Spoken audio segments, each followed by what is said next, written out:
আমি ব্যক্তি জীবনে আসলে কখনোই হতাশ হইনি। আমার জীবনে আসলে দুঃখ, কষ্ট সব কিছু এসেছিল। কিন্তু কখনো আমি হাল ছাড়িনি যে এই কাজটা আমি করতে পারবো না, এটা আমি কখনোই বলিনি। প্রত্যেকটা মানুষের জীবনেই আসলে কষ্ট থাকে। বিশেষ করে এই কষ্টটা নিয়েই আসলে মানুষকে বেঁচে থাকতে হয়। তার উল্টোটা আমিও নই, আমার জীবনে অনেক কষ্ট এসেছিল। হয়তো আপনারা সেটা দেখেন না, সোশ্যাল মিডিয়ায় দেখেন আমি খুব হাসিখুশি থাকি।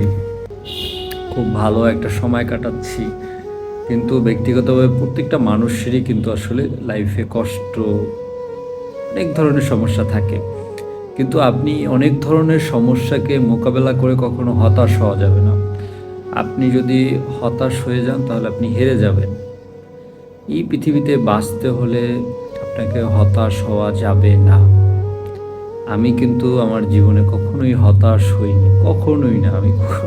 আমার জীবনে অনেক ঝড় তুফান গেছে। আমি কখনোই হতাশ হইনি।